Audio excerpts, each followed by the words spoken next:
Indraprastha College for Women. She has authored 5 books, edited 8, and translated a poetry collection from English to Hindi. Her major publications include Stree Kavita, Paksh or Paripeksha, and Stree Kavita Pehchan or Dwand. Shri Nagamalleshwar Rao, the noted Telugu poet and critic, kindly join us on the dais, please. He has been a senior research fellow at the Department of Telugu School of Humanities, University of Hyderabad. He has worked as lecturer in different colleges and as guest faculty teaching Telugu language and literature. He is currently working with All India Radio as newsreader and translator. Srimati Sujata Shiven, an eminent bilingual writer, poet, and translator writing in Odia and Hindi. She has published a collection of poetry, Kuch Aur Sach, a collection of haiku, Pravasi Panchi, besides 40 books in translation. She is a recipient of the Hindi Bhashi Hindi Rekha Puraskar of the Government of India. Chairing this session is the eminent literary critic, translator, and bilingual poet in English and Urdu, Professor Anisur Rahman. Kindly join us on the dais, please. Professor Rahman is a professor, formerly a professor of English at Jamia Millia Islamia, and senior advisor at Rekha Foundation. He has worked and published in the areas of comparative translation, post-colonial, and Urdu studies. His most recent publications include Earthenware, 60 poems in translation, Positions and Paradigms, Hazaro Khwaishein Aisi, The Wonderful World of Urdu Ghazals, Socio-Literary Cultures in South Asia, and Hazar Rang Shairi. I thank you all for being on the dais. And we are going to celebrate Women's Day in a very special way on this dais today. The theme this year for Women's Day is empowering women. And our guest today has decided to empower women in a very unusual way. She has translated eminent poets into Hindi, women poets into the Hindi language. And her book is called Jugalbandi, which is working in harmony with poets to create this wonderful symphony. So before we start this session, I request our chair to launch the book. The book is Jugalbandi by Srimati Rekha Sethi.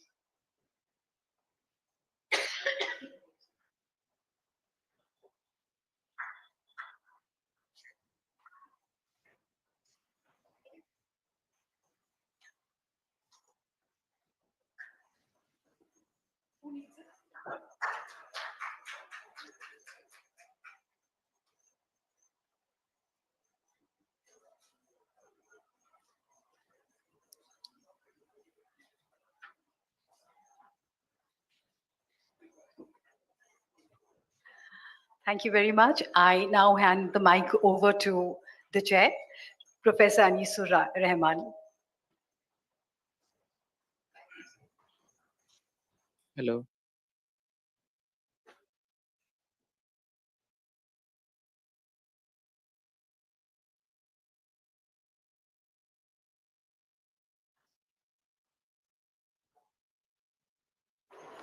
Good afternoon, friends. This is something which creates problem everywhere. Good afternoon. We have been translating endlessly, and we have been talking of translation endlessly.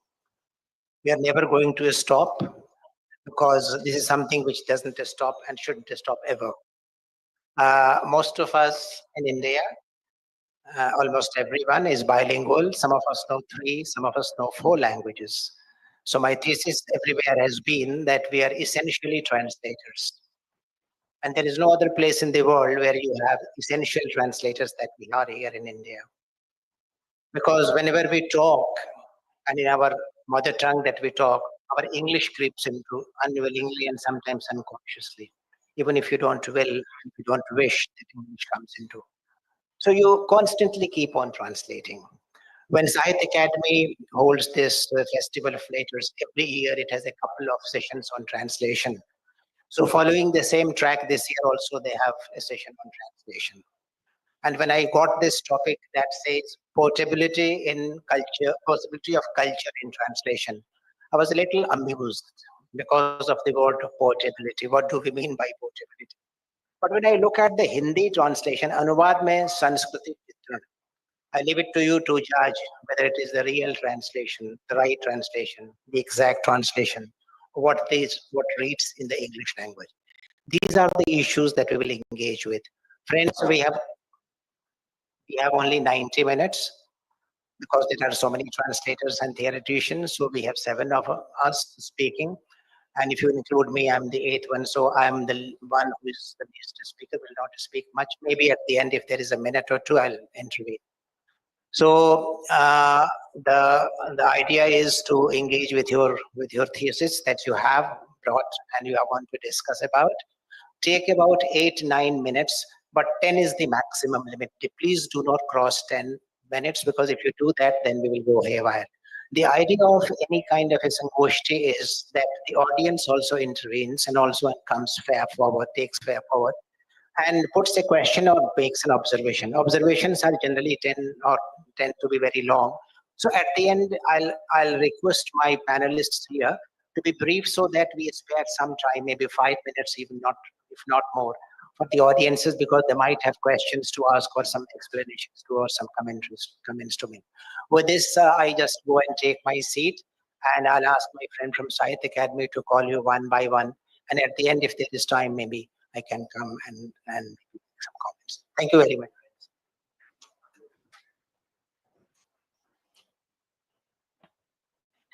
May I request Shri Damodar Khadse ji to kindly speak first?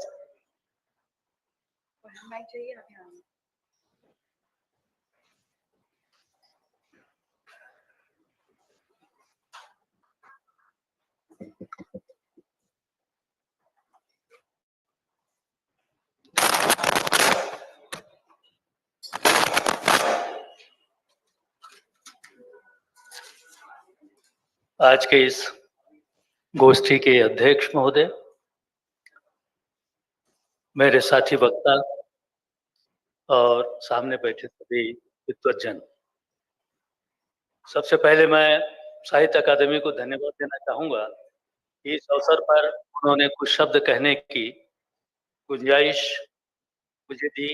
इसके लिए सबसे पहले मैं आभार व्यक्त करता हूँ और उसके बाद आज के अध्यक्ष को मैं विशेष रूप से बधाइयाँ देना चाहूँगा कि अनुवाद के क्षेत्र में उन्होंने जिस प्रकार का काम किया है उसके लिए उन्हें सम्मानित किया जाएगा या घोषित किया गया।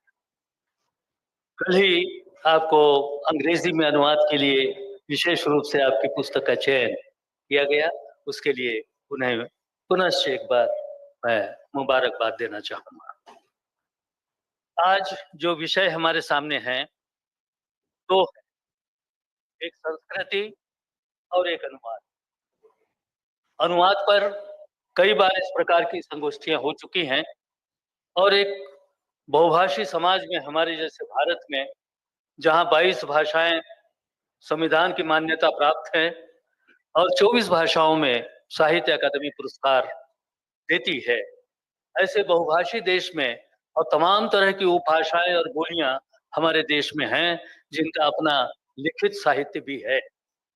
इतनी बड़ी भाषा के बीच में यदि अनुवाद की भूमिका है तो मुझे लगता है ये हमारे देश के लिए वाकई गौरव की बात है।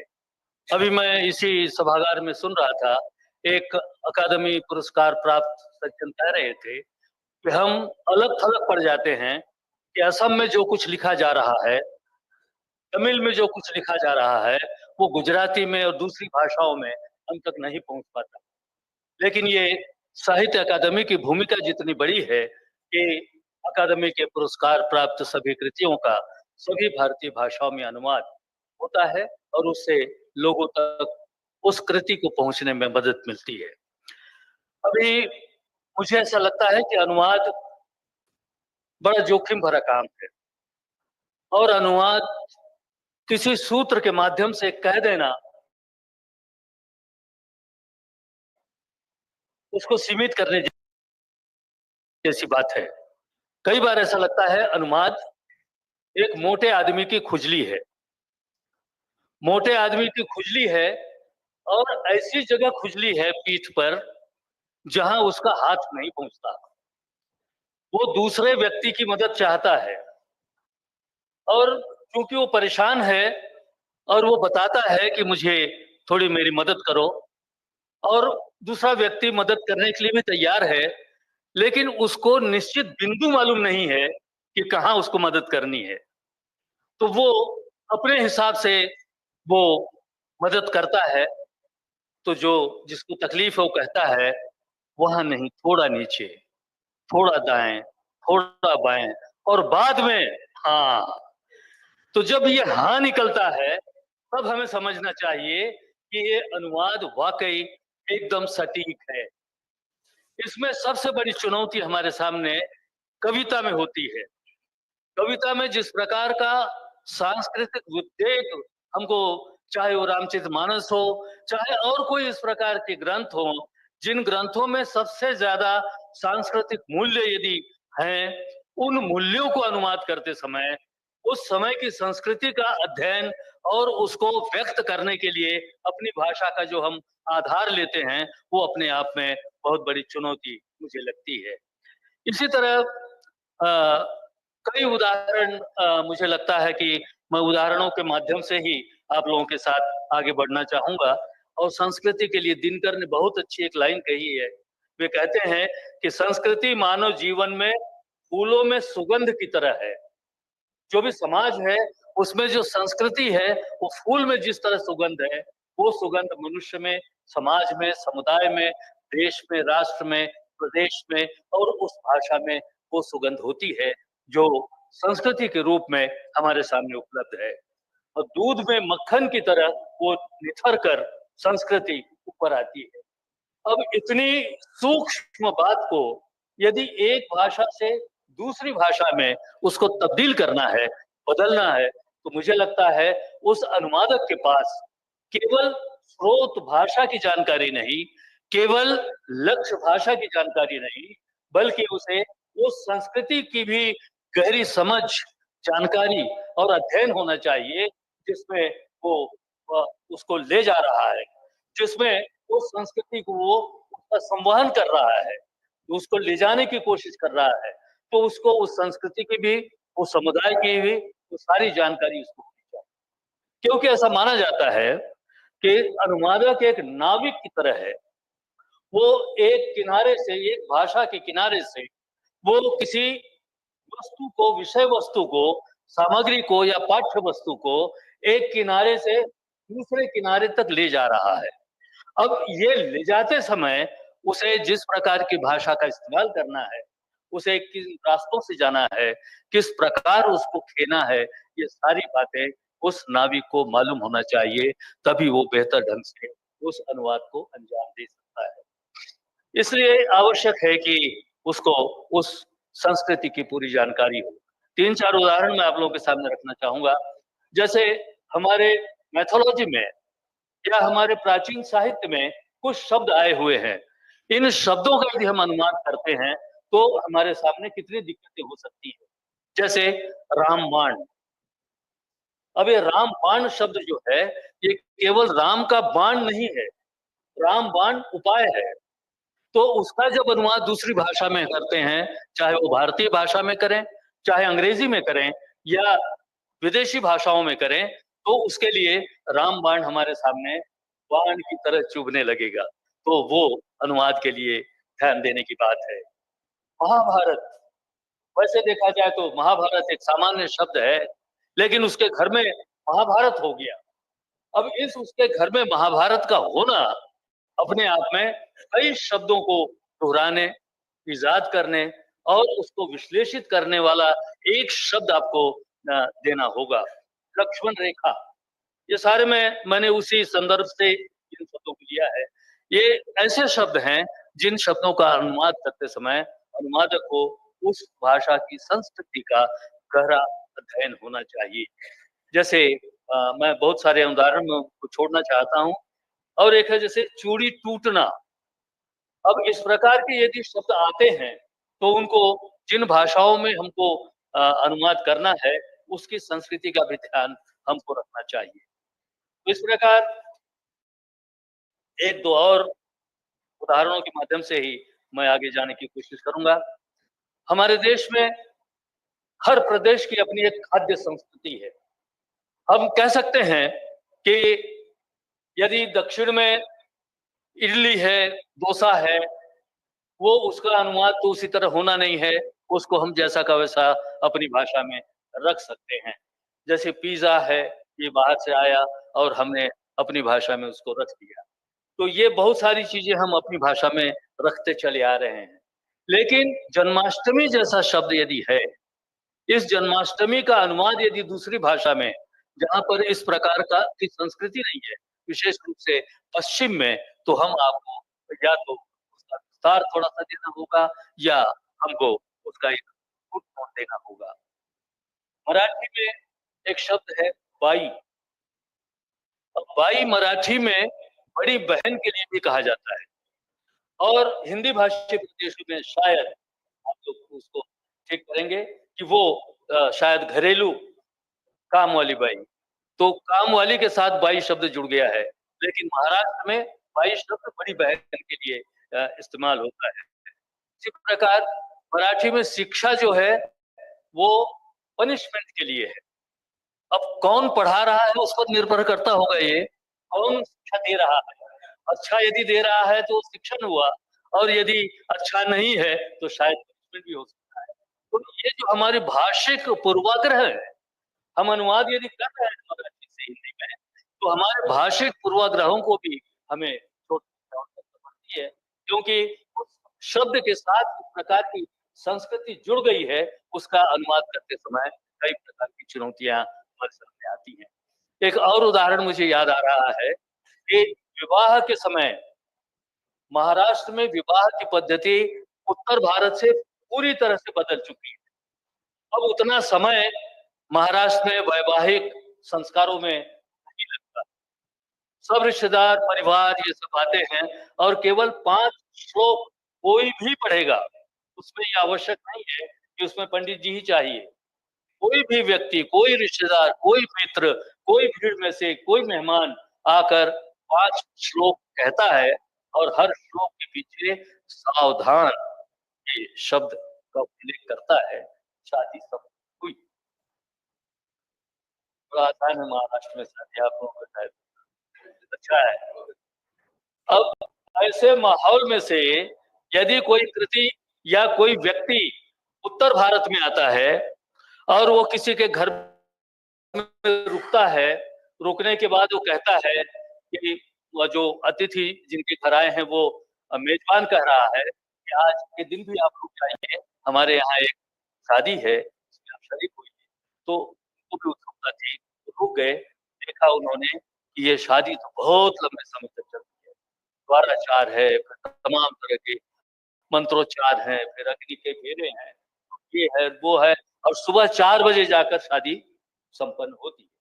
तो ये हमारा महाराष्ट्र का आया हुआ व्यक्ति लखनऊ में ये कहता है कि मराठी में बहुत आसान है, शादी 5 मिनट में, सावधान करने के बाद सब सावधान, दूल्हा दुल्हन को छूट कर सब सावधान हो जाते हैं। तो बोले कोई छोटे मोटे कार्यक्रम नहीं होते। कैसे भाषा और संस्कृति तत्काल बाहर आती है अनुवाद के माध्यम से, केवल वो बताने की मेरी कोशिश है। वो कहता है व्यक्ति कि नहीं, छोटे मोटे कार्यक्रम चलते हैं, ये सब सावधान होने के बाद दूल्हा दुल्हन एक कमरे में जाते हैं और एक रस्म, एक संस्कृति है, वो ये है कि दुल्हन दूल्हे को घास खिलाती। तो लोगों को बड़ा आश्चर्य हुआ, ये कार्यक्रम पहले दिन क्यों? अभी विवाह हुआ है, सारी जिंदगी पड़ी है, पहले दिन ये कार्यक्रम घास खिलाने का क्यों? तो बोलने वाले के ये ध्यान में आ गया कि मैंने जो अनुवाद किया वो गलत था। फिर वो संकेतों से कह रहा है कि वो घास नहीं, ये घास माने निवाला। दुल्हन दूल्हे को निवाला देती है।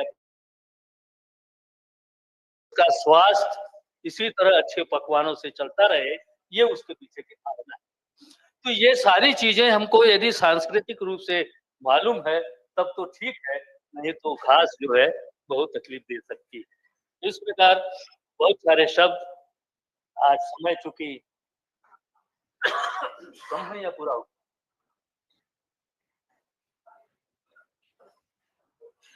बहुत सारे शब्द थे, जैसे एक दो शब्द करके मैं बात समाप्त करूंगा।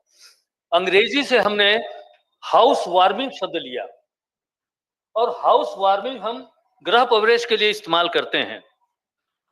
वो ओरिजिनली मूल रूप से हाउस वार्मिंग ये शब्द जिस देश में भूमि में इसने जन्म लिया उस देश में बर्फ ही बर्फ होती है, और जब नया मकान बनता था उस समय जब यह शब्द क्वाइन हुआ, शायद अध्यक्ष महोदय ज्यादा अच्छी तरह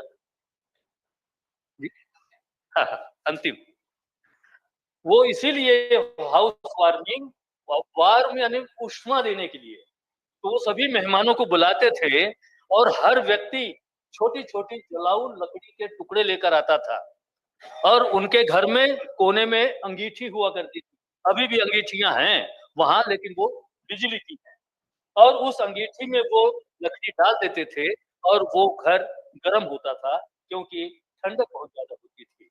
हमने उसके अनुवाद के रूप में गृह प्रवेश को लिया, और आज भी हम देखते हैं कि निमंत्रण पत्रों में हाउस वार्मिंग शब्द लिखा हुआ होता है। तो इस प्रकार शब्द यात्राएं करते हैं, संस्कृतियां यात्राएं करती हैं। अनुवाद मुझे लगता है ये सबसे बड़ा पुल है जो दो संस्कृतियों को आपस में जोड़ने का काम करता है। पुनः एक बार आप सबको बहुत बहुत धन्यवाद।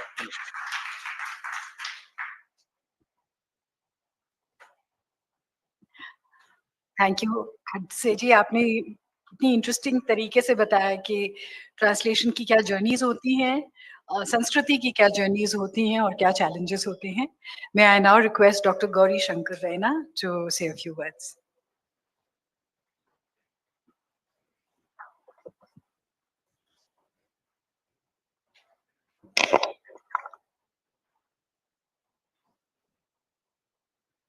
Good afternoon.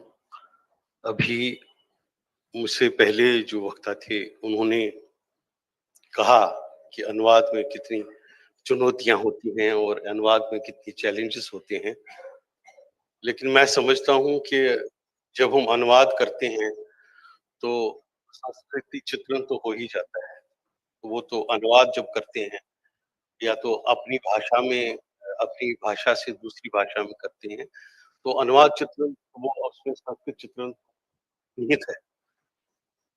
मैं ज्यादातर जो अनुवाद मैंने किए हैं, जितने भी किए हैं, वो कश्मीरी से हिंदी में किए हैं, और इसलिए मैं कश्मीरी से जो अनुवाद हुए हैं और किस तरह से अनुवादकों ने उनको पेश करने की कोशिश की है, किस तरह से उन्होंने प्रेजेंट करने की कोशिश की। लेकिन एक सवाल इसमें यह भी आता है कि अनुवादक अनुवाद क्यों करता है।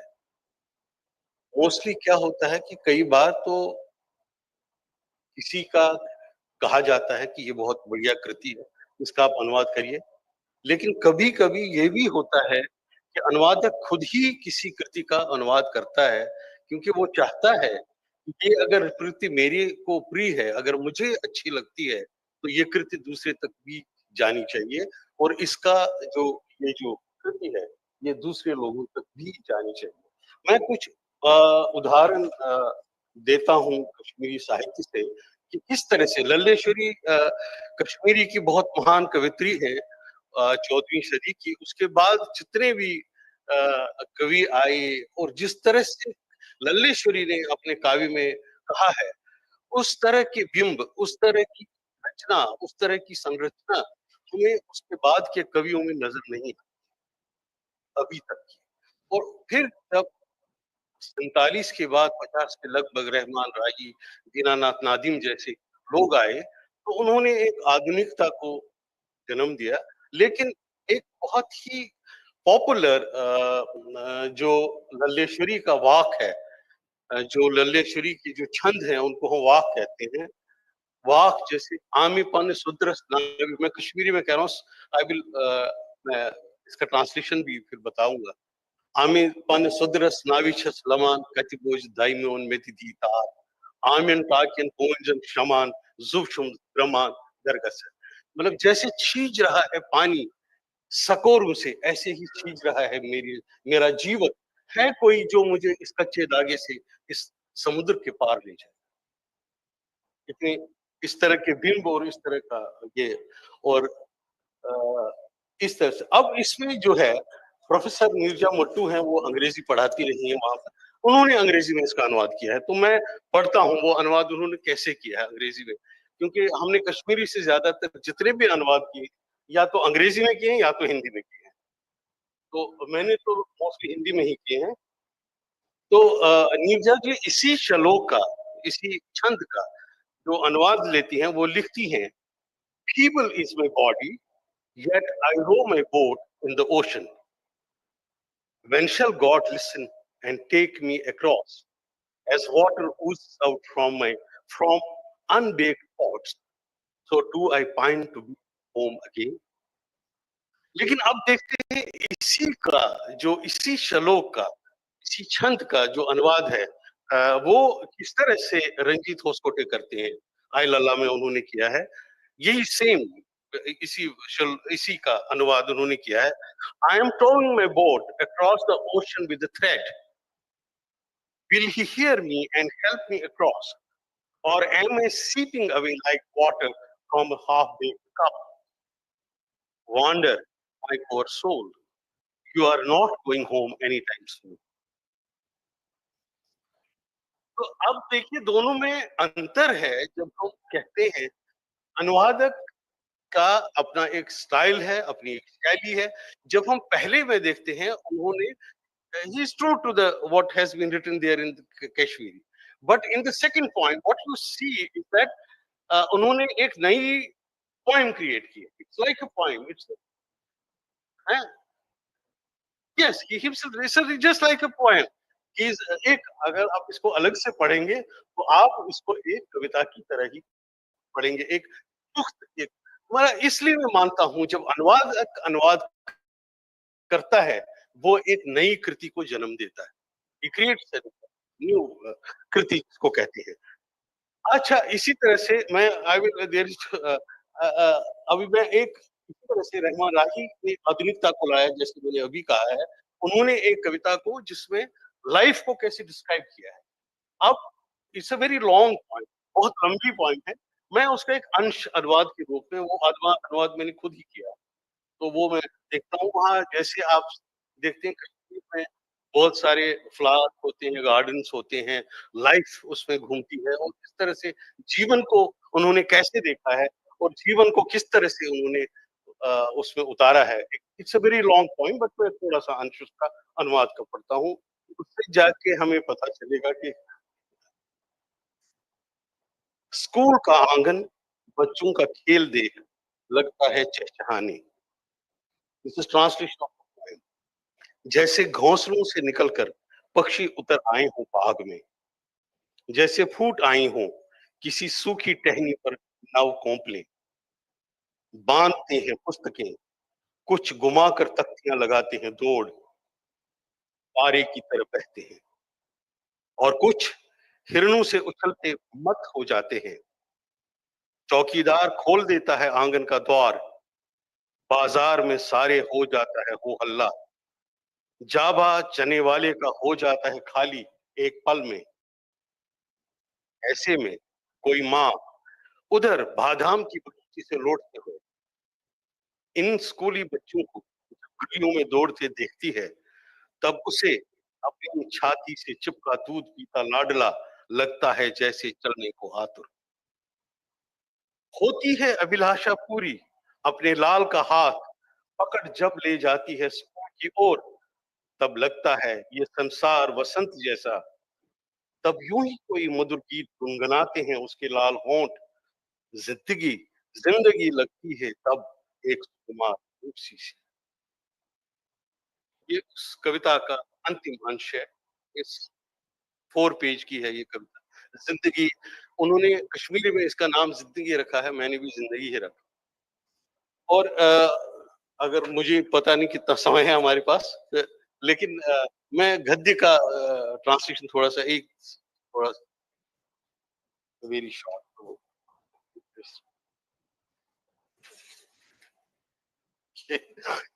Then there is Hari Cole is a very famous Kashmiri writer. He has written and he has written many short stories, and there is one allegorical short story that he had written which was very famous. मैंने उसका हिंदी में अनुवाद किया था, तो मैंने उसका शीर्षक दिया था बुन मछली.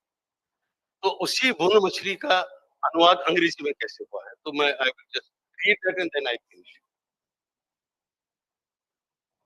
This is the first para of I mean, that short story, and the title is Smoked Fish. Of the One of them was blind, the others were variously deaf, lame, one-eyed, one-armed, cross-eyed, crippled, hunchbacked, hairless, and the 11th had a stammer. Every one of them suffered from a disability impossible to correct. All of them were wearing long feren of the same indefinable color. It might possibly have been white originally, but years of soiling had discolored them to the extent that now it was hard to tell what color they had once been. There was a stream in their village. It was from there that they caught fish, smoked them in a little fire made up of dry grass, and made a meal of them. There was plenty of fish in the stream and lots of dry grass available. So there was no cause for dispute. They shared neither friendship nor enmity with one another. They were on their own, each one of them contented and free.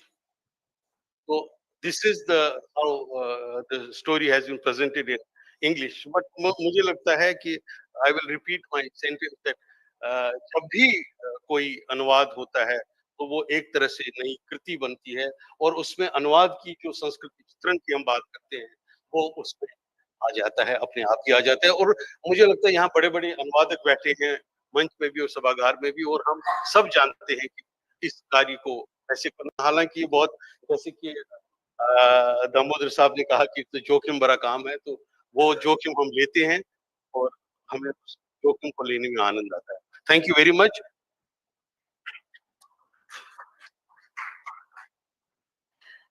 Doctor Gauri Shankar Raina ने ललदियत की बात की और translation की, तो एक सवाल शायद ये उठता है कि जब आप किसी स्पिरिचुअल पर्सन की पोएट्री को जब आप ट्रांसलेट करते हैं, तो क्या आपकी मनस्थिति भी वही होनी चाहिए to be able to understand the answer before you translate it? I now have the pleasure of inviting Dr. Kishore Kumar Peter Gonsalves to say a few words.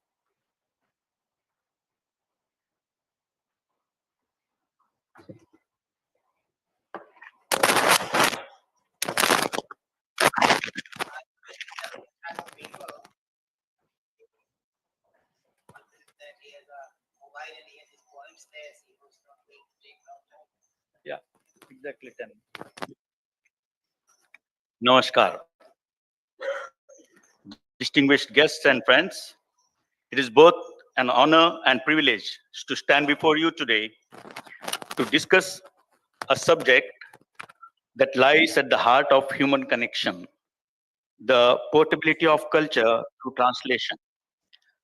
Translation is much more than a linguistic exercise. It is a profound cultural negotiation.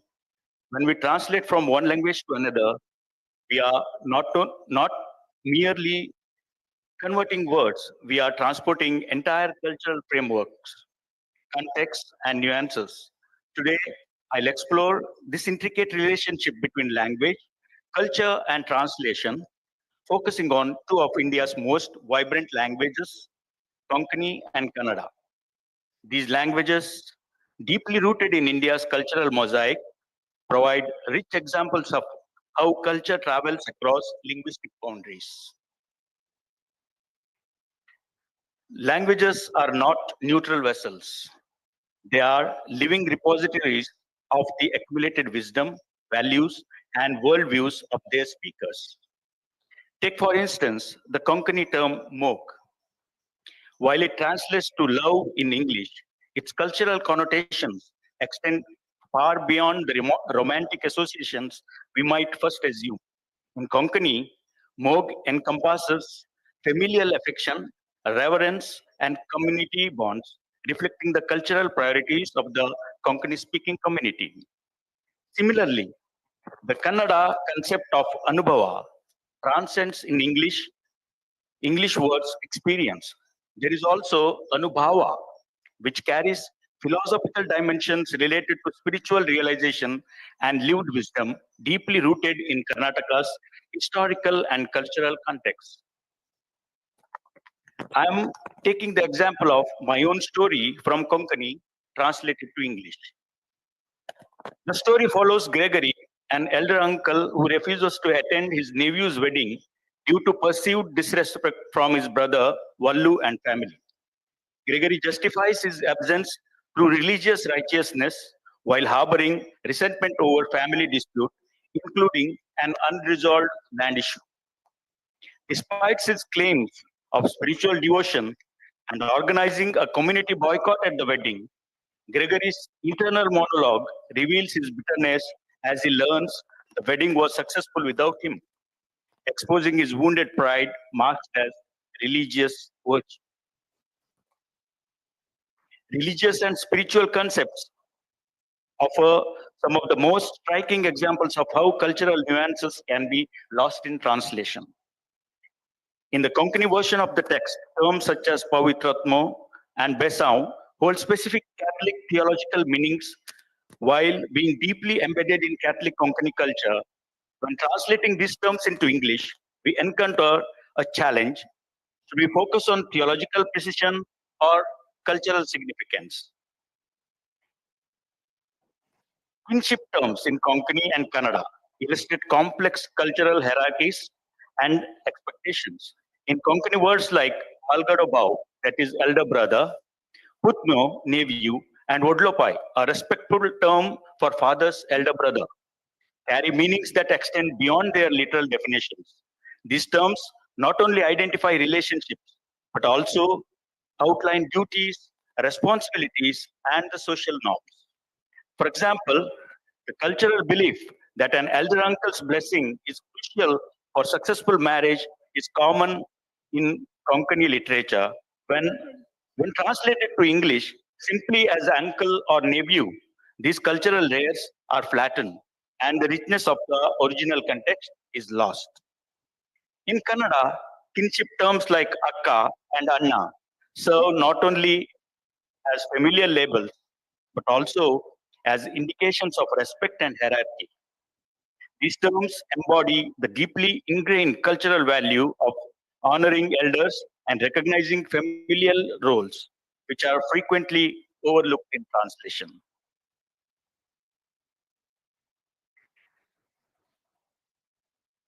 Languages express emotional experiences in unique ways. And this particularly clear when comparing Kannada and Konkani. In Kannada, the word nachke captures feelings of shame, embarrassment, and modesty, emotions that are closely tied to one's standing in the community. Similarly, the Konkani term Maryad embodies respect, honor, and dignity, reflecting values that are regulated by the community. Take, for instance, in my Konkani narrative, where the main character feels a sense of dishonor after being left out left out of his nephew's wedding. The original text conveys this through cultural specific references to shame and societal judgment. Translating this emotional depth into English requires a thoughtful approach to maintain the cultural context while ensuring it resonates with the large audience. The translator's challenge. The translator faces several competing priorities. Semantic fidelity, accurately conveying the literal meaning. Cultural mapping, identifying suitable cultural equivalents.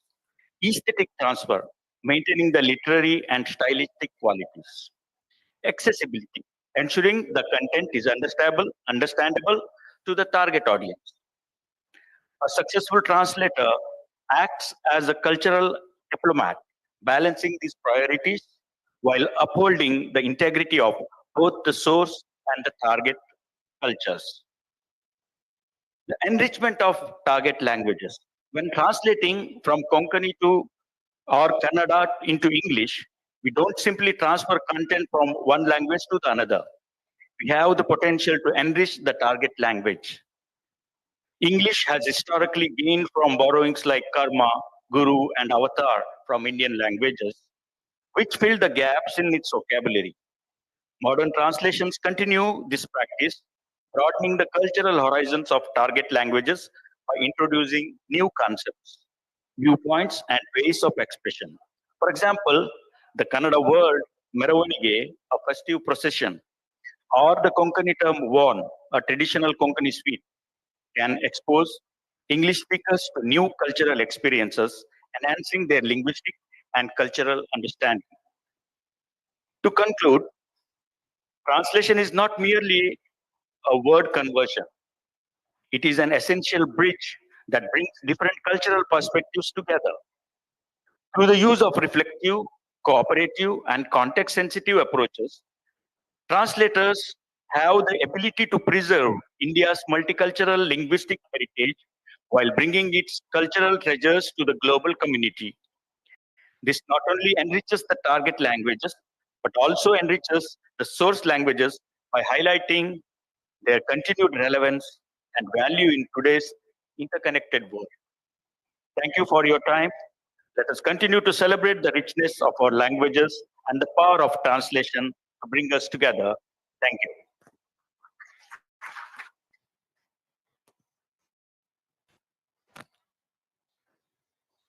That is very well said. Let's celebrate our languages and celebrate translation that brings us together. May I now request Srimati Mini Krishnan to say a few words, please.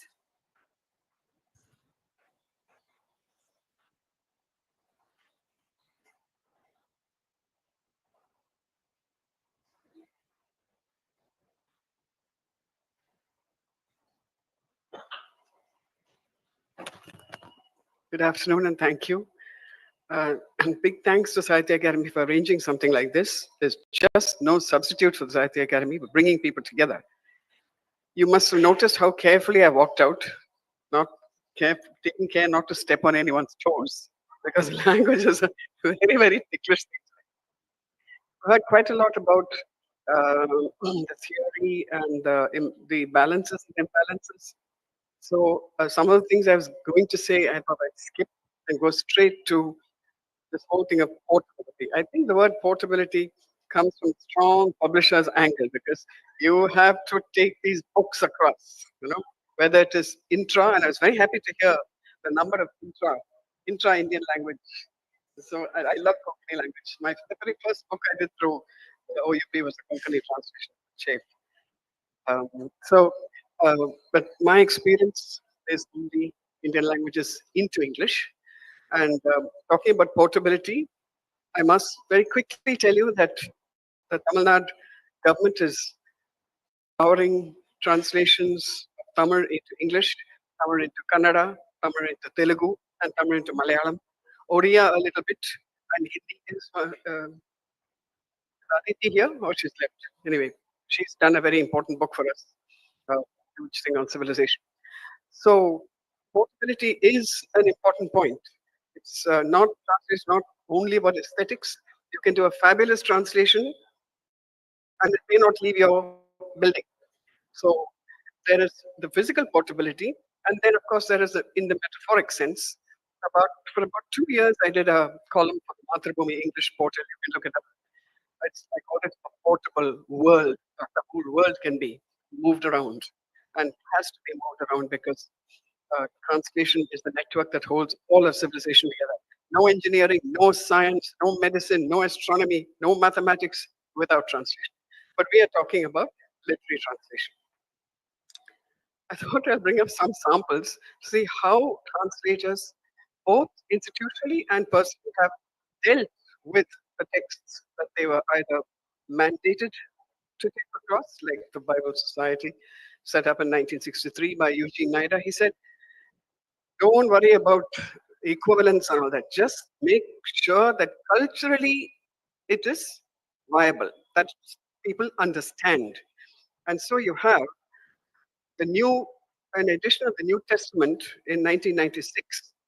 Every one of us knows the Lord's Prayer. It simplifies the English of the New International Version so much that those who are familiar with the stately magisterial language of the King James Version, our Father who art in heaven, might either smile or flinch.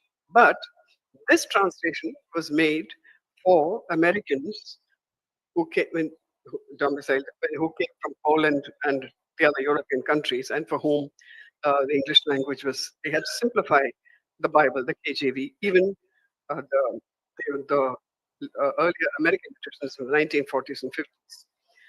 In just taking the Lord's Prayer, Thy kingdom come. We've talked about Catholicism.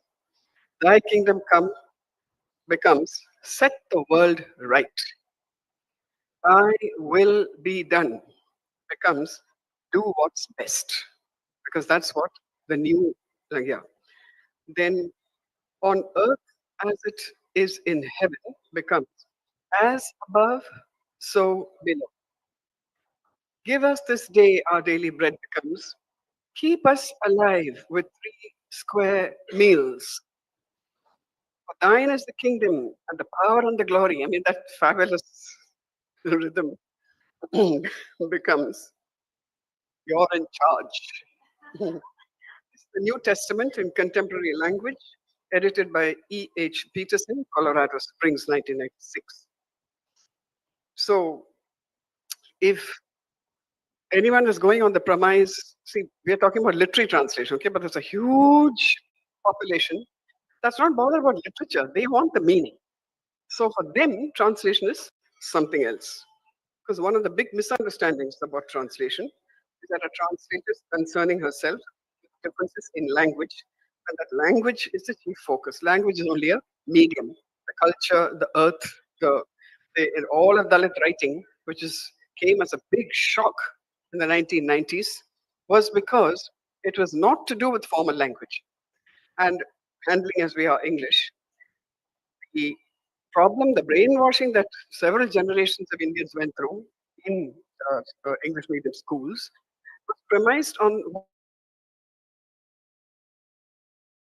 what the early English did with our languages when they, and most of the Babu English which we inherited in the 40s, in the 50s, in the 60s, tried to follow that pattern. And we must remember that we are all people who did not hear English being spoken. It's all book English, it's Babu English, it's bookish language. So these are the huge problems we've had to, our translators have handled, and Sahitya Akademi and the early translations from Indian publishers all had to face these, the great choices you had to make. In other countries, no problem, just 2 languages, the language you are translating from and your mother tongue. But here we are looking at our own languages going through a sieve, an osmosis, going through another person's language, and you have to bring it through my understanding of my English, adding that person's English. And then there are these critics who sit in charge of them. All these things, yeah, act on huge pressure on our translators. And then, of course, there are horrible editors like me, tyrannical people who say, no, you can't do this. You have to do it that way. We must have a glossary. And then there are huge fights between translators. That's another thing. I'll give you some other samples because time is short. Kannada, again you mentioned Kannada. You're Telugu speaker, sir? Okay. In that wonderful novel Dhatu, there is a description of the doors in a particular house, and they're not able to bring out in English. I heard this in Hyderabad 15 years ago. That speakers was described very beautifully how the doors are at a particular level, so that someone who's not very welcome will just walk through and hit his head on that door. And so that's a particular thing in that novel which distinguishes who is welcome, who is not. particularly remember that. And that Telugu, there's a wonderful Telugu saying, um, it's easy to shoot an arrow through a screen, but very, very difficult to shoot a second arrow through the same aperture, which is the power of the translator. Where sometimes the translation, and I'm here, I'm going to really support translators and say, speak up for them, saying, you talked about creativity. I think you said the translator has to be as creative, if not more, because you're wrestling with two languages in your brain, one of the most fatiguing things. And you have sometimes the translation takes on the radiance which outdoes the original because it has the power of two languages. It's very plain. It's very, very simple. It has the power and energy of two languages. The other thing, of course, is here, I'm going to quickly put a footnote here. If the writer is not alive, the translator's duty doubles. He has to be extreme, and the responsibility is very, very intense. If the author is alive, it's great for you to work with that author. But sometimes that author will be your greatest stumbling block because that author may not know English as well as you and will go on interfering, or somebody will influence the author and say, tell him this is not right, tell her this is not right. We've had lots of breakdowns like that. So portability of translation, this also is a big stumbling block. Kannada, the example I want to give you, the early translations in the 20th century for the Bible, the Holy Communion, the Eucharist, they called it Ratri Bhojan. I mean, they praised the Englishman. the Englishman, not Last Supper, the, the Holy Communion, the thing. So long after Kannadigas learned English very well, they had to continue to say Ratri Bhojan, although it was taken in the morning, early morning, because it had become, a part of it had been ritualized and it had just sort of become established. So again, going back to Christian, the examples, in Malayalam, Nancy will support me here, Good Friday is known as Dukka Velliyacha. I mean, which is, everyone knows me here. So Dukka Velliyacha and Good Friday, but of course, good for who? Good for human beings because Christ's passion.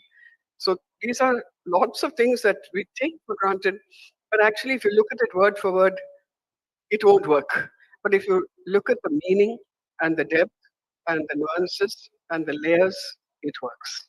So these are the then. What happens when a theme from one country is lifted to fashion, let's say a play, because that's the sample I've taken, example, and then translated and then played back to the country of its origin. This is going back hundreds of years.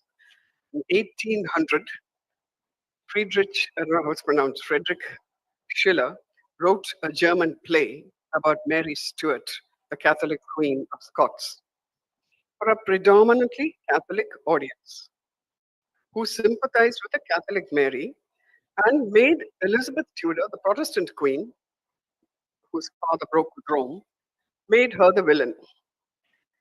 Now, the translator in the 20th century is the great poet Stephen Spender. And the director of that play was Peter Wood. Of this English language play, they decided that the real Elizabeth Tudor had to be released from the unreal character that Schiller had created. Schiller had villainized Elizabeth. So they used an editorial dagger and did all sorts of things to the translation. Schiller long dead. Nobody, he can't say anything.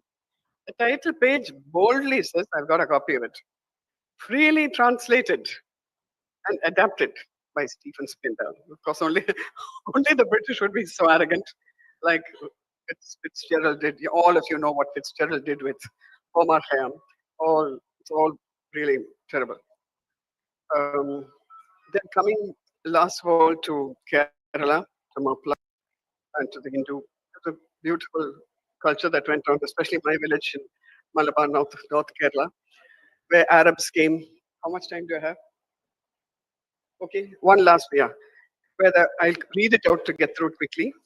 Where the Arabs came to trade peacefully and to mingle with the local population, they evolved, and I saw it in the library, a unique culture fusing Islamic faith with Hindu culture.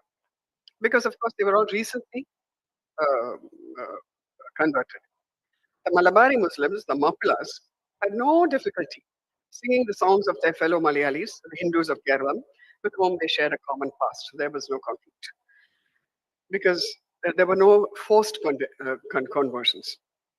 About 100 years ago, T.H. Kunyaraman Nambiar, as a teenager, followed a wandering mendicant and memorized 148 lines, now available to us as the Mappala Ramayanam Nadan Pattakal. Only a fifth of this is available. I'll quickly skip all the academic things. Till discussions reached non-Malayali audiences, no one outside Kerala had even heard about the Mappala Ramakatha. Scholars have written about the drawl pronunciation where the consonant la is used instead of ra. So the emotional opening of Adhyatma Ramayana, you may have heard the song, the chant becomes Sri Lama Lama, Sri Lama. Then, just as in Indonesia, Japan, and Thailand have their own versions, the social context of the Mappilas informs this particular account. It's very, very interesting. When there's a tremendously satirical portion which describes Shurpanaka getting ready to approach Rama. She's getting all dressed up. And her friend is Fatima. She's getting ready. She is referred to as the matron, quote, the jeweled darling of the Sultan of the great golden Patalam. This is the verse. Her age since birth came to 56. But with effort, she could seem less than 40. On each white hair of her graying head, she poured charcoal and honey to blacken. Then summoning Fatima, she settled on a fee and got her hair braided. She plucked out the long hair growing from her chin. And for her disorderly teeth, she hammered her gums, all making fun of this thing, but taking the myth, but making it local, folk, making people listen. At the same time, they want to laugh. But there's no disrespect. The interesting thing is, no disrespect is intended here. So talking about the portability of culture, that's one example. Most interestingly, when Shurpanaka tries to win Rama's interest, he cites Muslim law.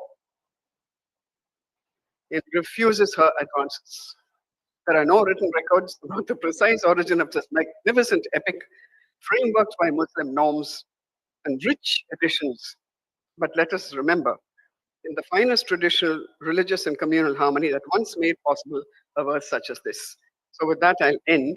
The thing is how to move literature, history, culture into a region that may or may not be hostile to the work.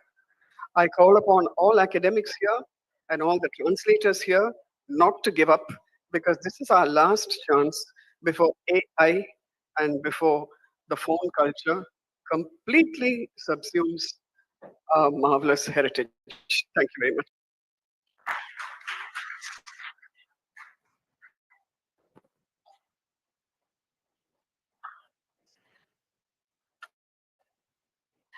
Srimati Mini Krishnan raised some very important points.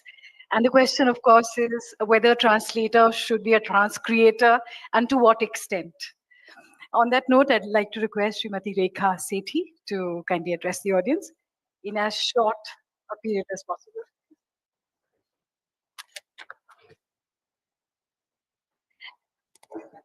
नमस्कार।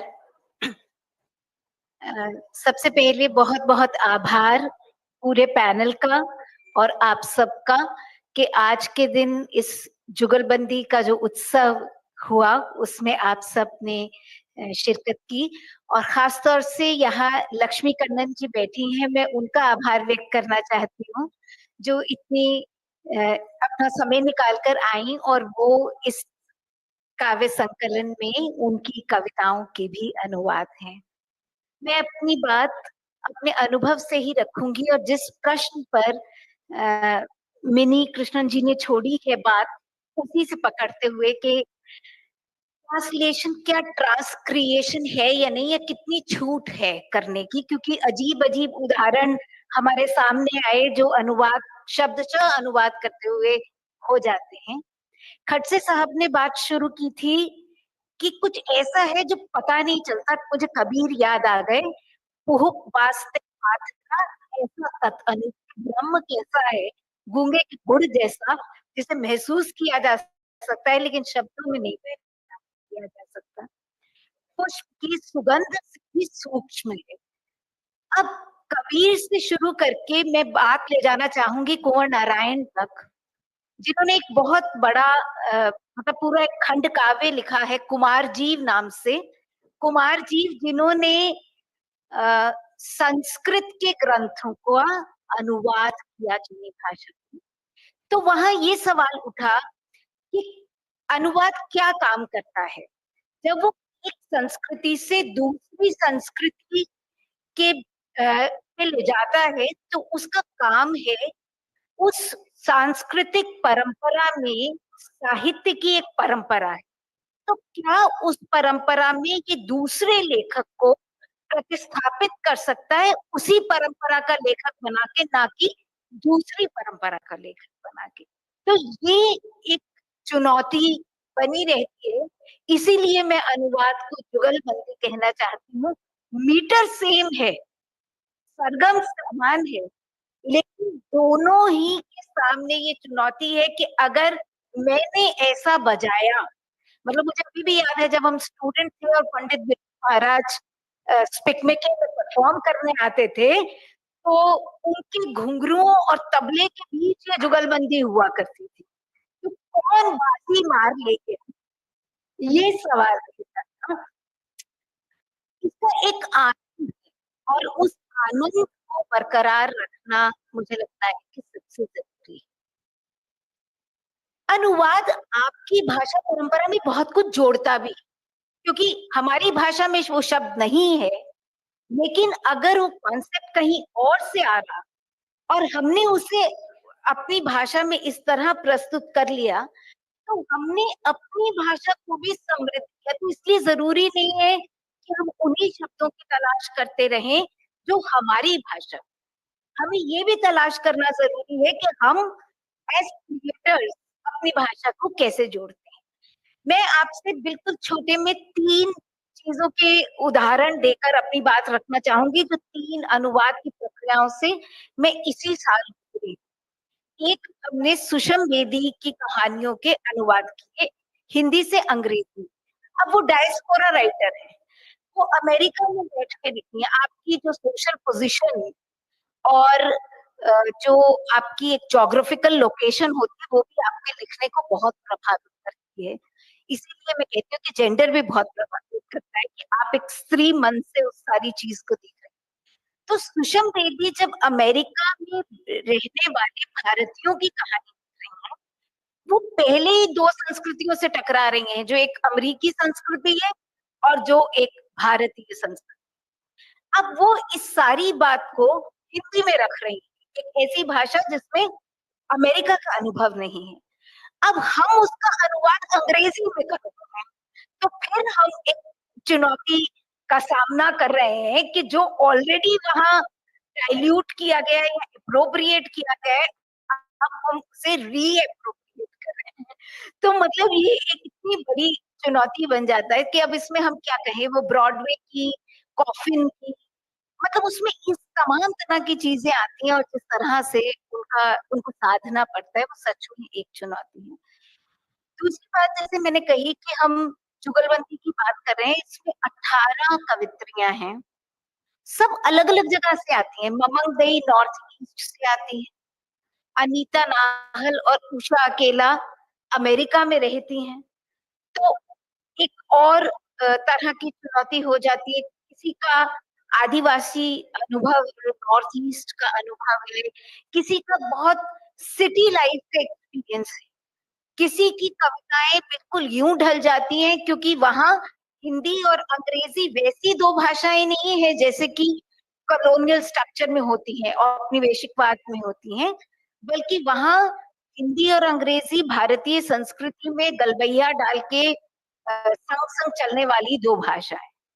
अब तीसरा जो उदाहरण देके मैं अपनी बात खत्म करना चाहूंगी कि जब हम ट्राईपार्टाइट ट्रांसलेशन करते हैं मतलब हम किसी और भाषा से किसी तीसरी भाषा में करें और मीडिएशन करिए एक और भाषा, चाहे वो हिंदी हो चाहे वो अंग्रेजी हो। जैसे भारतीय भाषाओं से जब हम हिंदी में अनुवाद करते हैं तो थोड़े अफसोस की बात है, लेकिन बहुत बार हमें अंग्रेजी को माध्यम बनाना पड़ता है। लेकिन उसमें क्या दिक्कत आती है कि अंग्रेजी अपनी तरह से, अभी मिनी जी ने इस पर बात की थी कि भाई जब आप कोट कर रहे हैं यहाँ से वहां, तो आप अंग्रेजी का जो सेंटेंस स्ट्रक्चर है भारतीय भाषाओं में टेंस बहुत, अभी आप पास्ट टेंस में, अभी आप प्रेजेंट टेंस में, अभी आप फ्यूचर में आप नेविगेट करते रहते हैं, लेकिन अंग्रेजी उसको एकदम होमोजेनाइज कर लेती है। और जब वो होमोजेनाइज करती है और वहां से हम ट्रांसलेशन करते हैं, तब अपने आप में एक दिक्कत खड़ी हो जाती है, क्योंकि जरूरी नहीं है कि हर बार एक खास तरह से जो जो सबड्यू किया जाता है इमोशन को अंग्रेजी में, आप जरूरी नहीं विश्व की सभी भाषाएं ऐसा करती हो। तो यानी अनुवाद की बात हुई, अनुभाव की बात हुई, तो टेक्स्ट में, साहित्यिक टेक्स्ट में भाव भी सबसे जरूरी है। वो अनु ना हो, पूरा भाव बना रहे, बचा रहे, ये कोशिश बहुत जरूरी है। धन्यवाद।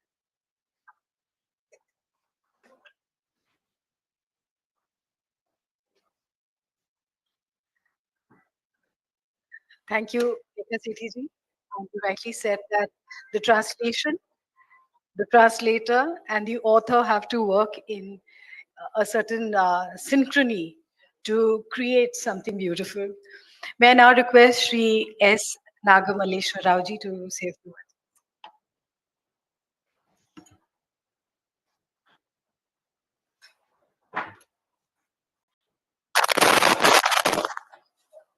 Good afternoon. Respected Chair, Professor Anisur Rahman, to whom I should convey my hearty congratulations on receiving the Sahitya Akademi Translation Prize and my fellow speakers. I feel this as an honor and privilege to present my thoughts before you on the aspect that is close to my heart, an age-old practice which is inevitable and unavoidable in a multilingual and multicultural country like ours. Let me admit in the very beginning, I am neither a professional translator with an appreciable number of translated works in my baggage, a scholar, unlike most of my fellow speakers. The only eligibility I feel I have to stand before you is my 40 odd years of rich experience as a voracious reader of translations and as a keen observer of the turns and twists that this very practice has taken over decades in my language, Telugu. I thus clarify that I speak not of translation, but of anuvadam from a Telugu sensibility.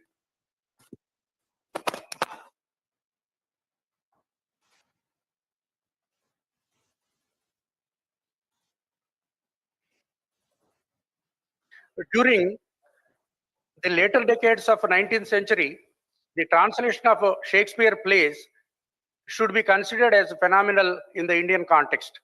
Telugu too has a long legacy of translation of Shakespeare plays, where the interplay of and portability of culture can be mapped quite more interestingly than the translation of modern literature.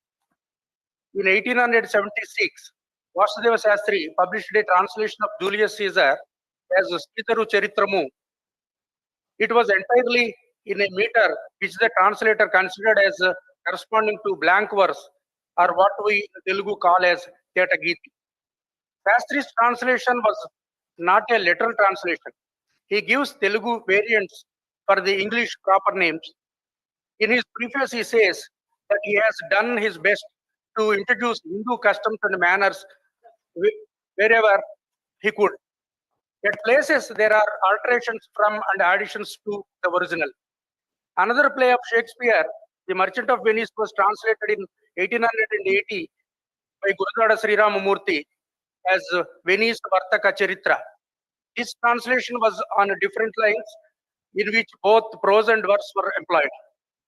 though there was no change in the names of the characters, the translator would not refrain from freely interfering with the original when he thought that the changes would suit the taste of the Telugu readers.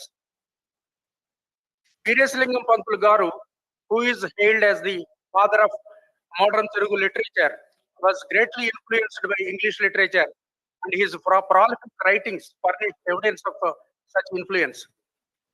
He desired to acquaint Telugu readers with the plays of Shakespeare, and with that end in view, he translated Lamb's tales from Shakespeare. But even he altered the names of the plays and characters, and sometimes made radical changes to the incidents, which became inevitable because of the adoption of Indian names and characters and places. Romeo and Juliet became Malati Madhukaramu. King Lear became Chitraketu. His Telugu version of Comedy of Errors under the name Chamatkara Ratnavali exhibits similar interference with the original. The character of Solinus became Dharmapala, where he is no more the Duke of Ephesus, but a prince of Chola kingdom. Pantuలు Garu's translation of Merchant of Venice, published in 1882, deserves special commandment as the version is in simple meter. The names of persons and places are not changed, and the fidelity to the original is maintained, but the translation was unfinished.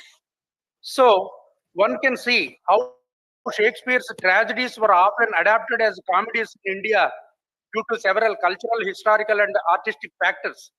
Traditional Indian storytelling, especially in folk theatre and classical drama, favors happy endings and moral resolutions. Tragic endings were often altered to suit local tastes. Moreover, Indian audiences historically preferred stories with a balance of emotions, rasa, where humor and joy, hasya and sringara, play a significant role. Another possible factor is the influence of Urdu and Hindi dramatic traditions, where wit and humor were central, led to Shakespearean tragedies being modified to include comic relief. When it comes to the modern times, translation is largely shaped by Western conception. I would like to quote Susan Bassett, who opined that translation is never a straightforward and innocent activity for all kinds of reasons. Bassett is true because translators are individuals with their own idiosyncrasies. Every translation that they separately carry out is effectively the product of the way they read the text. If a dozen people are given the same text to translate, they will produce a dozen translations in all its cultural and linguistic variations. This means that there are always going to be some people who complain about the culture and the linguistic accuracy of a translation because it does not happen to match their individual reading and interpretation. Before concluding my paper, I should tell you how greatly there was an influence of Russian literature and Bengali literature on Telugu literature. As a child, I grew up reading these literatures. During the 1950s and 80s, the Soviet Union promoted its literature worldwide, including in India. Many Russian classics were translated into Telugu. Russian authors like Tolstoy, Dostoevsky, Chekhov, and Gorky resonated with Telugu intellectuals, especially as communist movements gained traction in Andhra Pradesh. Telugu translations of Russian literature were widely available through publishers like Raduga and Progress Publishers, making them accessible to the common readers. The influence was too visible that the ardent readers started naming their children with Russian names such as Lenin, Stalin, Volga, etc. Same is the case with Bengali literature. For many years, I thought Sharat Chandra was a Telugu writer, not a Bengali writer. I think my Odia friends or Gujarati friends may also feel the same. Then shouldn't we regard this as the fruit of successful portability of culture? Thank you.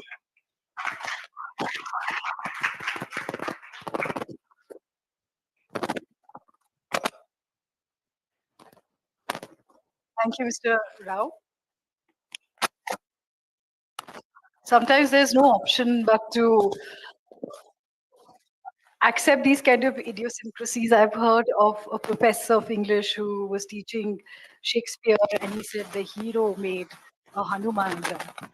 That is really. So I suppose we have.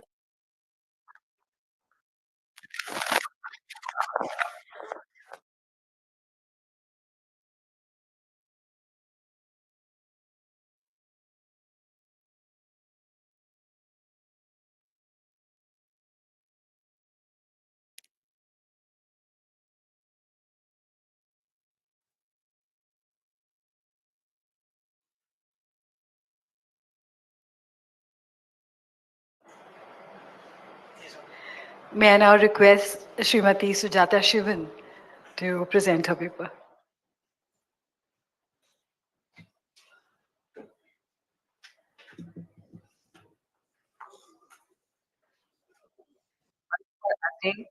सम्मानित व्यक्तियां, साहित्य अकादमी के प्रतिनिधि और श्रोतागण, आप सभी को प्रणाम। साहित्य अकादमी का आभार कि इस महत्वपूर्ण विषय पर मुझे बोलने का और सुनने का अवसर दिया। अभी हमने सभी वक्ताओं से portability of culture in translation विषय पर उनके विचार जाने। मैं चूंकि उड़िया से हिंदी में अनुवाद करती हूँ, तो उससे संबंधित अपने कुछ विचार रखूंगी। एक अनुवादक के तौर पर लगभग 3 दशक से 50 किताबों का उड़िया से हिंदी का अनुवाद करने के दौरान मैं अनेकों बार आज के विषय से दो चार हुई हूँ। आज का विषय है portability of culture in translation. Hindi में इसका सटीक अनुवाद क्या हो सकता है या क्या होना चाहिए? क्या यह अनुवाद में संस्कृति चित्रण है या अनुवाद में संस्कृति की सुबाह्यता या फिर अनुवाद में संस्कृति का सुसंचार? इसके और भी दो चार अर्थ हो सकते हैं। मैं उड़िया भाषी हूँ तो कह सकती हूँ कि अनुवादरे संस्कृतर स्थानांतरण। सच कहूँ तो अनुवाद केवल भाषा और बोलियों का शब्द, अक्षर, वाक्यों और लिपियों का बदलाव भर नहीं है, बल्कि यह संस्कृति, सभ्यता और परंपरा की आवाजाही का साहित्य संवाद और एक मानव से दूसरे मानव के बीच संवेदनाओं के संचार का वाहक भी है। एक दूसरे के बीच परस्पर गहरे संबंध का माध्यम होने के चलते एक अनुवाद के लिए यह बेहद जिम्मेदारी और सावधानी का काम है, जो अपनी तरह की विशेष चुनौतियों के साथ आता है। अनुवाद के दौरान सांस्कृतिक संदर्भों, मुहावरों और सामाजिक मान्यता को सही ढंग से प्रस्तुत करना बेहद चुनौतीपूर्ण है। यह चुनौती भाषाई, सांस्कृतिक और सामाजिक अंतरों के कारण उत्पन्न होती है। किसी विद्वान ने कहा है, अनुवाद केवल शब्दों का ही नहीं बल्कि संस्कृति का भी स्थानांतरण है। जाहिर सी बात है कि अनुवादक केवल भाषा का ही नहीं, संस्कृति का भी ध्यान रखता है। मैं अपने अनुभवों से कह सकती हूँ कि संस्कृत के ज्ञान के बिना अनुवाद अधूरा होता है। पर क्या वाकई यह इतनी सीधी और सहज बात है? क्या एक क्षेत्र, एक भाषा से जुड़ी संस्कृति जिसमें परंपरा, सभ्यता, खान पान, वेशभूषा ही नहीं, पर्यावरण और भौगोलिक परिदृश्य भी शामिल है, वो शब्दशः दूसरी भाषा में दूसरे परिवेश के बीच रख पाना इतना सहज है? संस्कृति एक समाज से दूसरे समाज तथा एक देश से दूसरे देश में बदलती रहती है। उदाहरण के रूप में हमारे अभिवादन की विधियों में, हमारे वस्त्रों में, खान पान की आदतों में, पारिवारिक संबंधों में, सामाजिक और धार्मिक रीति रिवाजों और मान्यताओं में न केवल पश्चिमी देशों से भिन्नता है, बल्कि हमारे अपने देश की विविधता, इसका बहुभाषी होना और बहुरंगी संस्कृति की भिन्नता अनुवादक के ज्ञान, धैर्य और समझ का इम्तिहान लेती है। भारतीय भाषाओं के बीच परस्पर अनुवाद के दौरान भी एक राज्य की भाषा से दूसरे राज्य की भाषा में अनुवाद करते समय राज्य विशेष की संस्कृति का चित्रण लक्ष्य भाषा में करने के लिए अनुवादक को जूझना पड़ता है। अलग अलग संस्कृति के कारण एक भाषा का सांस्कृतिक संदर्भ दूसरे भाषा के पाठकों के लिए अपरिचित होता है और संस्कृति के इस बदलाव को अनुवाद में साधना किसी भी अनुवादक के कौशल की परीक्षा है। मैं इसे थोड़ा और स्पष्ट करती हूँ और उदाहरण से सामने रखने का प्रयास करती हूँ। उड़ीसा में महाविषुव संक्रांति या पणा संक्रांति को नया साल मनाया जाता है। पणा संक्रांति लिखने पर उड़ीसा के बाहर के पाठक समझ नहीं पाएंगे, तो वहां हम इसे नववर्ष लिख सकते हैं। होली को दोड़ो उत्सव के रूप में मनाया जाता है, तो वहाँ दोड़ो उत्सव लिखकर होली को समझाया जा सकता है। यह एक अनुवादक के रूप में मैं यह कहना चाहती हूँ कि मैं फुटनोट में ज्यादा विश्वास नहीं रखती हूँ। मुझे लगता है कि यह पाठक की पठनीयता के प्रभाव को बाधित करता है। इसलिए मैं दोड़ो उत्सव अर्थात होली पर्व लिखकर आगे बढ़ती हूँ और आगे जब भी दोड़ो उत्सव का जिक्र होता है तो वहाँ दोड़ो उत्सव ही रखती हूँ, ताकि पाठक इस शब्द से परिचित हो जाए और उसे अर्थ भी पता रहे। उड़ीसा के लोगों को पखाल खाने की आदत है। पखाल अन्य के राज्यों में खाया नहीं जाता है, इसलिए हिंदी के पाठक को यह समझाना पड़ता है। वैसे जो भी पाठक उड़ीसा या उड़िया साहित्य से परिचित होंगे, उनका इस शब्द से परिचय जरूर होगा। पर पारंपरिक आमतौर पर रात को बचे हुए चावल में पानी डालकर पखाल बनाया जाता है। इसे पारंपरिक तौर पर भी बनाया जाता है, जैसे भात के मांड में पानी मिलाकर उसे रात भर रखा जाता है, जिसे बासी पखाल कहा जाता है। किसान सुबह उठकर इसे खाकर खेत पर जाता है। वैज्ञानिकों का कहना है ये धूप से होने वाले नुकसान से लोगों को बचाता है। अब तो उड़ीसा में बड़े बड़े होटल में भी पखाल मेनू रखा जाने लगा है। कभी इसे आप भी खाकर देखिएगा, जरूर अच्छा लगेगा आप लोगों को। इसी तरह से कुछ पर्व ऐसे होते हैं उड़ीसा में मनाए जाते हैं, जिसमें एक अनोखापन है, एक विशेषता है। जैसे एक पर्व है रज पर्व और फिर पश्चिम उड़ीसा का है नुआखाई पर्व। रज पर्व ज्येष्ठ महीने के आखिरी दिन और आषाढ़ महीने के पहले 2 दिन मनाया जाता है। माना जाता है कि इन 3 दिन पृथ्वी रजोवती होती है। चौथे दिन वह पवित्र होकर अपने गर्भ से शस्य सृष्टि करने में सक्षम होती है। इसी तरह से कुंवारी लड़कियां भी रजोवती होने के बाद परिवार को आगे बढ़ाने में सक्षम होती हैं। तो ये 3 दिन किसान और कुंवारी लड़कियों का पर्व होता है और इस 3 दिनों में वे कोई भी काम नहीं करते हैं। सभी उत्सव मनाते हैं। किसान अपना दिन कई तरह के खेल कूद में बिताते हैं, जिसमें कबड्डी खेल का प्रधान होता है। कुंवारी लड़कियां सुबह से नहा धोकर नए कपड़े पहन आलता लगाकर सज धज कर झूला झूलती हैं, नाच गीत में मशगूल रहती हैं। पश्चिम ओडिशा के विशेष पर्व नुआखाई का अर्थ है नए अन्न का भोजन। धान की पहली कटाई से निकले चावल की खीर बनाकर इष्ट देवी माँ समलेश्वरी को प्रसाद चढ़ाया जाता है। इस दिन परिवार के सारे सदस्य एक जगह इकट्ठे होते हैं। जो भी बाहर कहीं रहता है, इस दिन घर जरूर आता है। बहुत धूमधाम से कई तरह के व्यंजन बनाकर इसका लुत्फ उठाते हुए यह अनोखा पर्व मनाया जाता है। हमारा देश कृषि प्रधान देश है। इस तरह के कृषि आधारित कई तरह के पर्व देश भर में मनाए जाते हैं। सबकी एक अलग-अलग विशेषता, एक अलहदा अनोखापन होता है। हाँ, अनुवाद के समय बहुत विस्तार से जाना नहीं होता है। बस एक सम्यक ज्ञान पाठकों तक पहुंचे, इसका ख्याल अनुवाद को रखना होता है। और एक छोटे से बदलाव के बारे में मैं कहना चाहूंगी कि यही अनुवाद यानी खान-पान, तीज त्योहार का अनुवाद जब कविता में होता है, तब अनुवादक को फुटनोट की सहायता लेनी होती है। थोड़ी सी असुविधा पाठक और अनुवादक को होती है, पर इसे सहजता से स्वीकार करना होता है।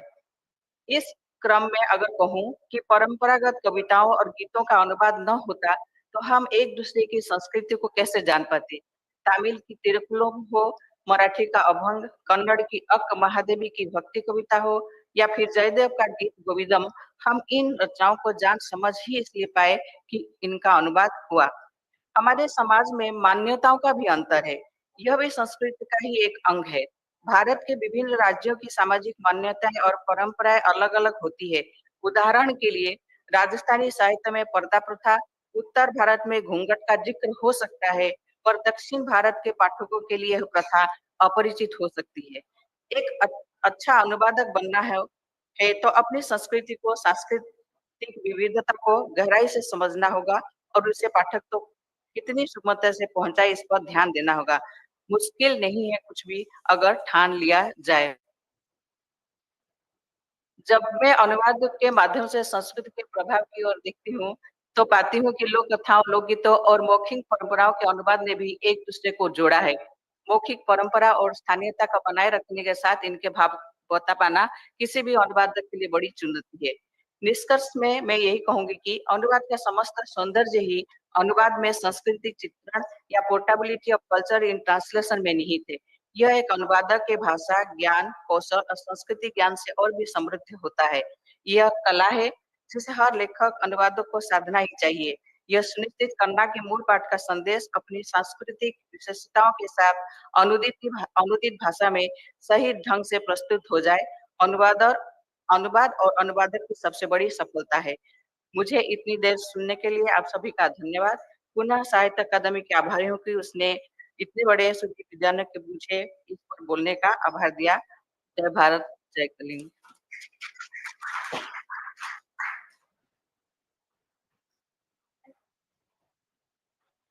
Thank you, Srimati Sujata Shiven. And you're right, translation मुश्किल तो है, लेकिन नामुमकिन नहीं है. बस you have to keep working at it. I now request the chair, Shri Anisur Rahman, to conclude this session.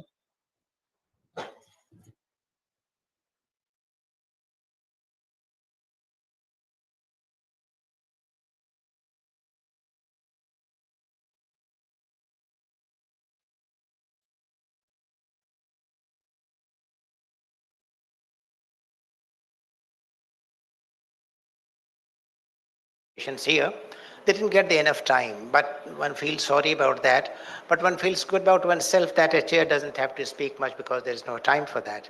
But a few things must be said because we have been talking of culture and translation. These are the two keywords, and with these two keywords, we have been going on and on and on for years and years together. I understand we will be doing that in the years to come also. We have talked about culture essentially. I'll give you just one example, just to add to many other examples that have been given already. This was an American classroom, and I reached there at a point of time when a particular story by Premchand had already been taught. And the answers had come, the term papers had come, 35 term papers had come. And each student had said that this is a religious story by Premchand. But I knew for sure that this was not at all a religious story. So I was very curious to find out, after all, how do the students know that this is a religious story by Premchand, who is a major Hindi Urdu writer of India. So I tried to read the translation which they had consulted. The translation was by an American, very well-known translator of America.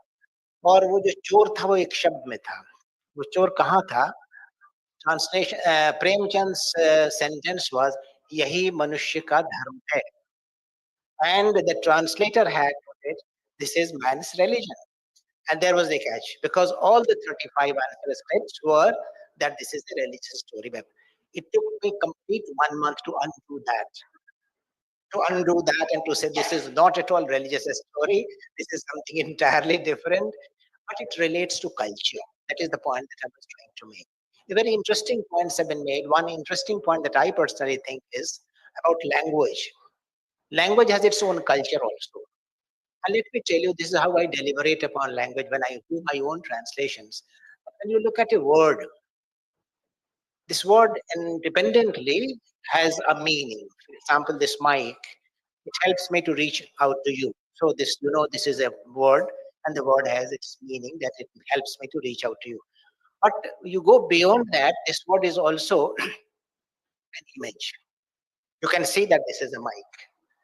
Beyond that, you also know that this is a simile also. And the simile has a culture behind it. And then you can say that in this Sabhagar, the mic that is working is better than the other mic which is there in another Sabhagar. So there is a comparative and there is a culture in between coming of the mics, how they behave with us and how our languages behave with this mic. You go beyond that as well. So from language to meaning, and meaning which is all the time very, very, you cannot decide for sure what is the meaning of that particular word or language. So from there you go to simile, from simile you go to metaphor.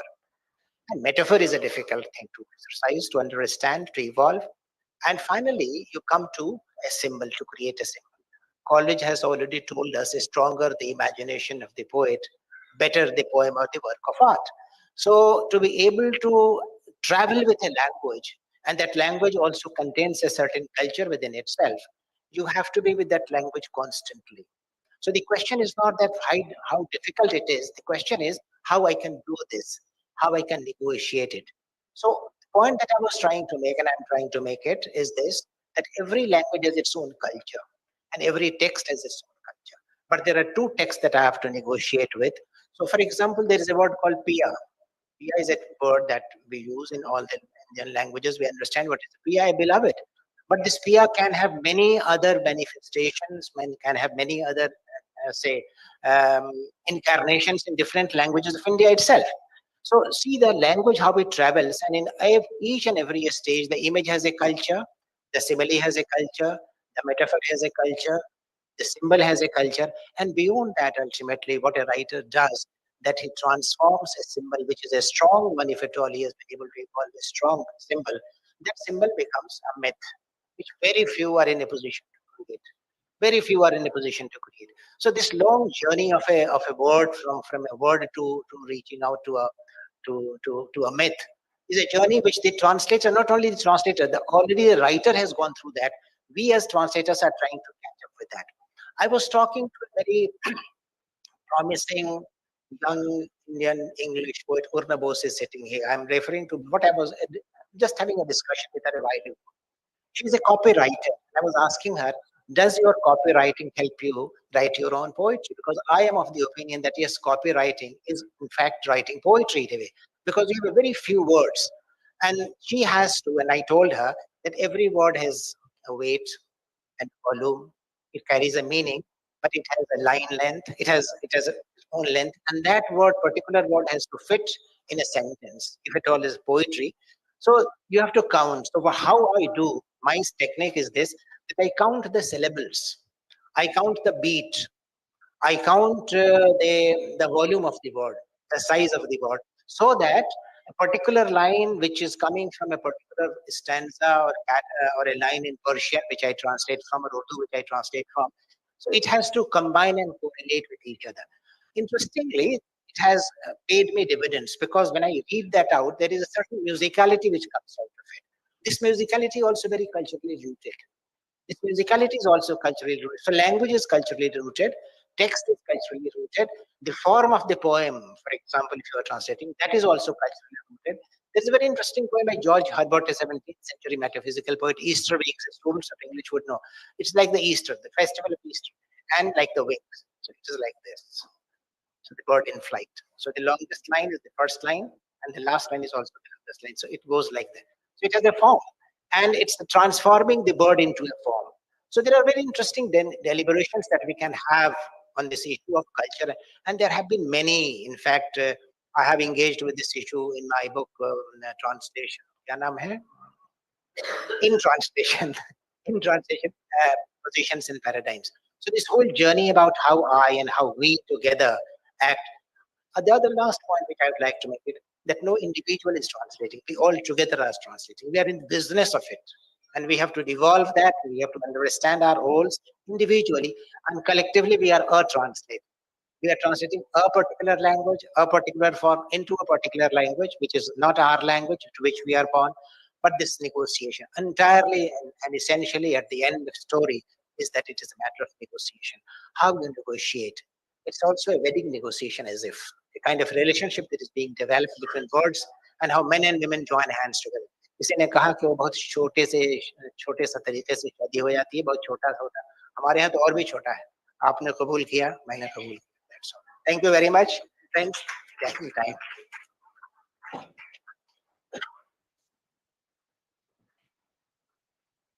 Thank you, Professor Saab, for summing up this session so beautifully. I now request you all to come forward for a photo op.